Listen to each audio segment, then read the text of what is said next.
everyone. Thank you so much for joining me again. My name is Raina. Thank you for coming to my YouTube channel.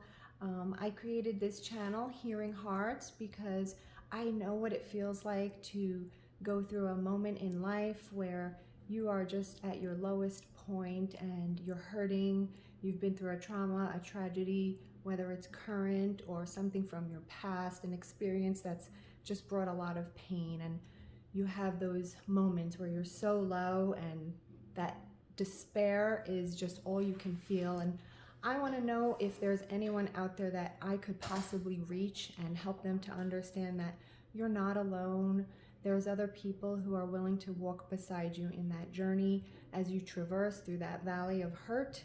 If you're interested, please go to my website, Online Hearing Hearts. The information is going to be on there.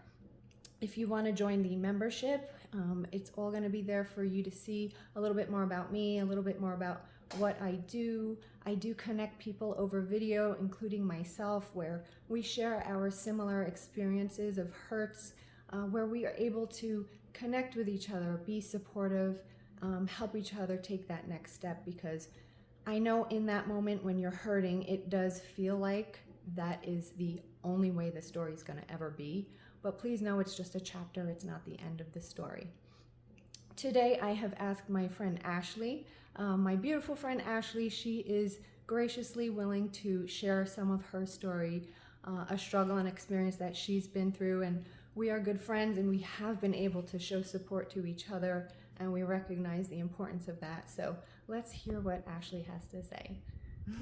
Hi Ashley. Hello. Thank you so much for being willing to speak today. So I'm just going to let you take it away. Okay, so I guess quick overview of what happened. Back in November of 2021, my fiance and I were involved in a motorcycle accident. A lady did a U-turn in front of us and we were in the hospital for about 2 months. Sean broke his back and I shattered my pelvis, among other injuries such as a crushed sciatic nerve, punctured lung, I think. I severed my iliac artery, I think it was. Just to name a few things. I was in a coma for 2 weeks and in the hospital for 2 months. So just being in the hospital itself was definitely an ordeal. Since it's almost been a year and a half, that experience has kind of faded a bit, so I'm actually feel like it hasn't even happened in some cases because it's been so long. Plus, I mean, I was under the influence of a lot of painkillers, so I don't remember too much in the hospital. I was there to Yes. see Ashley, and it was a lot. Mm-hmm. I mean, she definitely had a lot of injury, and it was difficult just as a friend to see her going through that. So go ahead and let us know, like, what's it been like for you? So even after a year and a half, just over a year and a half now, I still have a lot of injuries because of that sciatic nerve being crushed. Basically my left side of my leg is very paralyzed below my knee. I can't really move it anymore. I have a lot of nerve issues with my muscles, so my hamstring, my glute, a lot of those areas on the left side of my body don't really function as well anymore. The hardest part of that isn't necessarily, I'm getting used to the way it looks now. I still am self-conscious about it, but the hardest part is going from, I didn't think I was gonna cry. That's okay. I mean, this is the truth of what going through trauma is, and it's difficult. And Ashley is one of the bravest people I know. She's beautiful inside and out, and it has been a journey, and I'm super proud of her. Go ahead and share with everyone. So in high school and college, I ran track, cross country, very athletic. I mean, I would hike all the time. I ride horses. So going from somebody that was physically able to do basically anything, where I could jump out of bed and go run 10 miles or go hiking, to somebody now where I can barely walk without a cane, or when I get up in the morning, it just takes a lot longer, or I'm off balance, or I waver, and it's just hard. It's hard to walk now. So it isn't necessarily the physical, I guess, appearance of it all, which, like I said, I'm still getting used to. It's the change in my physical capabilities has been the hardest part of it all. And it's a daily struggle reminding myself to look on the positive with, at least I'm still alive, at least I'm walking, because a lot of times I'll compare myself to what I am now to what I was 3 years ago, where I could go hike Camelback, or I can go hop on my friend's horse and ride for an hour and a half, or I could get up and go to the gym at 5 in the morning, without batting an eye. Where now it's like it takes an hour for me to probably get ready in the morning now, and then just to sit on the couch and be like, oh, I don't know if I can even do that. So that's the hardest part. What do you feel has been something that has helped you? Because I know how difficult this has been for you. What would you say has been a go-to for you to get you through just one day at a time? Because I know as your friend who have, we've shared a lot of difficulties and pains with each other, but what would you say has been something that has been something you hold on to?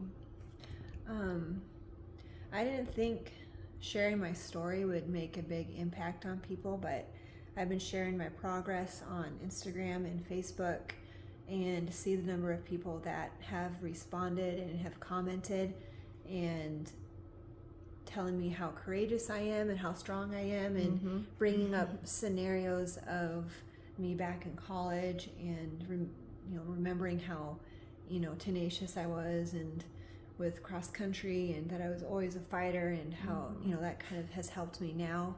I think has definitely helped keep me going, to know that my story has inspired other people. So I agree, it definitely has. She's an inspiration to me as well, as a friend, as a, we're both moms, and things are just, they're not the same, She's gone through this and things aren't the same for her. But one other thing, what would you say about faith? Would you say what kind of a role has that played for you in all of this? And it might be cheesy to say this, to say like everything happens for a reason, but I think in the long run, when I look at this, it's other doors have opened because of this, and I think it's allowed me to focus on not only my faith more, but my mental and emotional health as well. I guess that's the silver lining. I'm focusing on becoming more, not only more spiritual, but more mindful with my days and myself. I mean, it's hard, it's not easy, but I think had I been continuing more physically capable of stuff, I wouldn't have focused on like the mental part, the spiritual part as more. I mean, I've always been a Christian for as long as I can remember, but I think I'm focusing on that now. I'm journaling more, I'm reading more, I'm listening to podcasts more, stuff like that. So. Well, thank you so much for sharing your story, Ashley. I really appreciate it. Are there any website pages that you want to share with me? Anything that you're putting out there, or is there something that I can add to this after the fact? Because I know you are doing some inspirational journaling and sharing that. She is sharing that with other people to be inspiring. Her story is inspiring, and this is just a small piece of it, but I know she's been putting some things out there. So I guess part of that too is I've been working on creating mindfulness not projects, but like guides and those types of things. I've been really focusing on that, and actually created a little mindfulness checklist that I put out there that you can print, and it goes over things you can do in the morning, afternoon, and evening. I try to do it myself. It's really hard, but I have the link on my Instagram page. So I will be able to put that in there, so you'll be able to find that. Thank you again, Ashley, for being such a wonderful person and willing to just put your story out there, because I know it can help other people. I mean, not everyone has been through the exact same thing that Ashley's been through, but if you have any, if you're able to hear just what it's like to go through something physically traumatic, it can be really helpful and inspiring to hear other people. So thank you again for watching, and I look forward to seeing you on the next video. Again, if you're interested in hearing more about my membership forum, please go to my website, onlinehearinghearts.com, and we'll see you next time. Thanks so much.